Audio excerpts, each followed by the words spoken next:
क्या ये जो बार बार चाय कॉफी हम पीते हैं ये भी आपके लीवर पर असर करता है? देखिए, चाय पे तो बहुत मामला सीरियस है और चाय से कॉफ़ी बहुत मायनों में अच्छी है।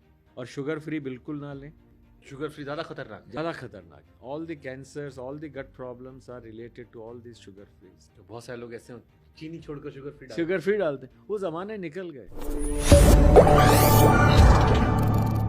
क्या ये जो बार बार चाय कॉफी हम पीते हैं ये भी आपके लीवर पर असर करता है? देखिए, चाय पे तो बहुत मामला सीरियस है, क्योंकि चाय पे चर्चा तो एक बहुत हाई लेवल की चीज़ है, तो चाय पे चर्चा मैं नहीं कर सकता। पर मैं ये ज़रूर बता सकता हूँ कि अगर आप फिक्स टाइम पे खाएं, जैसे आप ब्रेक होता है तो ले लिया आपने, पर हाँ, हर थोड़ी देर पे चाय पीना एक बहुत अच्छी आदत नहीं है। और चाय से कॉफ़ी बहुत मायनों में अच्छी है। ओके। इसलिए नहीं कि मेरा कॉफ़ी वाला एक कोई इसलिए नहीं क्योंकि आप कॉफी पी रहे थे? कॉफ़ी पी रहा था, because coffee clears the fat from the liver. It is a very good, ये हमारे बेस्ट जर्नल्स में है, मतलब साइंस में है ये। तो coffee clears the fat from liver, it prevents liver cancer, it prevents fibrosis of liver.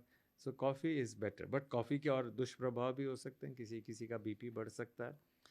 But yes, 1 or 2 cups or mugs a day is a good idea and not beyond that.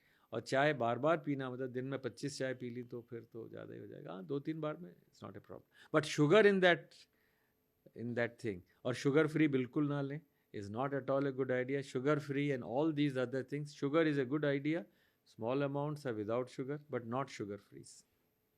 Sugar free ज्यादा खतरनाक है? ज़्यादा खतरनाक है। All the cancers, all the gut problems are related to all this sugar free, so we never recommend it. तो बहुत सारे लोग ऐसे चीनी छोड़कर शुगर फ्री डालते हैं, वो ज़माने निकल गए। अब साइंस के हिसाब से whatever I am saying is 100% science, it is not on emotions और hearsay, it is pure science. Okay. आप ही किताब में क्वेश्चन था, मैं आप पढ़ रहा था सेक्शन 3 में, कि मुझे मेरा वेट बढ़ा है थायराइड की वजह से। हाँ, आपने मतलब बहुत ध्यान से देखा। बहुत से लोगों को ये भ्रम है। ये ज़रूर है, क्लियर है कि अगर आपके थायराइड की बीमारी है शुरू से, जिसे थायराइडाइटिस कहते हैं या हाइपोथायराइड, उसमें वेट बढ़ सकता है। पर मोस्ट पीपल, आप किसी से पूछो तुम्हारा वेट बढ़ रहा है, जी मेरा तो थायराइड था। ये बहुत कॉमन है जवाब है, मेरे थायराइड था इसलिए मेरा वेट बढ़ गया है। ये एक बात सही बात नहीं, क्योंकि अगर जैसे ये आपकी बॉडी है और ये आपका थायराइड है, पर आपकी बॉडी इतनी बड़ी हो गई तो वो थायराइड थोड़ा छोटा पड़ जाता है। थोड़ा बहुत एक्स्ट्रा काम कर लेगा पर पूरा काम नहीं करेगा, आपको एक्स्ट्रा उसके अंदर थायराइड देना पड़ेगा। जैसे आप सपोज करिए आपके पास एक कार है और उसमें ट्रक का सामान डाल दीजिए तो पिचक जाएगी कार, तो बेचारा थायराइड क्या करेगा। तो सिंपल भाषा में, अगर आपको थायराइड की दवाइयों से थोड़ा सा निजात पानी है या कम करनी है तो बॉडी को रीसाइज कर लें। ये एकदम क्लियर साइंस है।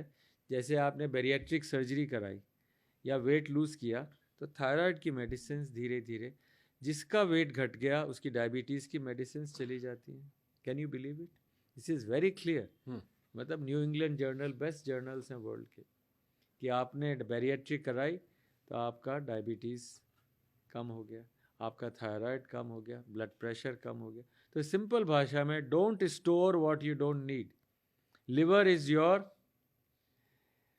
CA, chartered accountant. रोज हिसाब करेगा लिवर आपका। It is your energy chartered accountant. Super super, well तो अगर it is a chartered accountant, अगर आपने ज़्यादा इकट्ठा किया टैक्स दो। हाँ, थायराइड की गोली खाओ, बीपी की गोली खाओ, डायबिटीज़ की गोली खाओ, आप टैक्स दे रहे हो। But if you don't want to give tax, you want to have clear remittance, clear things. मेरी बैलेंस शीट देख लो लाइफ की, तो बैलेंस शीट जो है फिर तो आपको खर्चा और कमाई बराबर रखनी पड़ेगी। और आपने हालांकि एक्सप्लेन कर दिया, लेकिन फिर भी क्योंकि इस देश में हार्ट की समस्या बहुत लोगों को होने लगी है, और फैटी लीवर क्या डायरेक्टली हार्ट की बीमारियों पर असर करता है, आपने हालांकि इसको एक्सप्लेन किया है, लेकिन क्योंकि हार्ट वाले बहुत सारे पेशेंट होंगे जो इसे सुनेंगे और हेल्दी लोग होंगे, तो शायद उन पर इसका असर हो।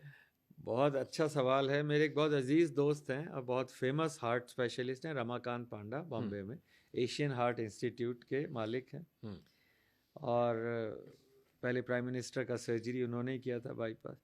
ये बुक का रिलीज़ था बॉम्बे में, तो मैं जब गया और he was one of the guest of honour, उन्होंने कहा यार किताब मैंने पढ़ी और पढ़ने के बाद मुझे लगा कि मैं हार्ट के बारे में क्यों डॉक्टर्स को बताऊं, पेशेंट्स को बताऊं, ये किताब ही रख दूंगा, जिसको लेनी है ले जाएगा. The matter is that people who have heart disease or have blood pressure, it starts from liver.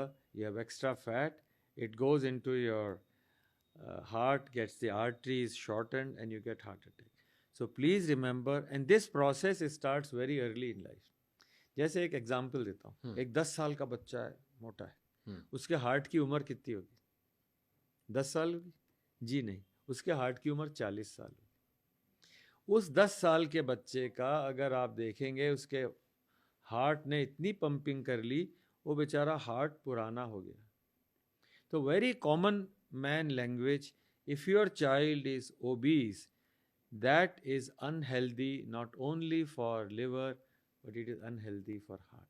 तो हार्ट डिजीज़ की बिगिनिंग बहुत जल्दी लाइफ के अंदर हो जाती है.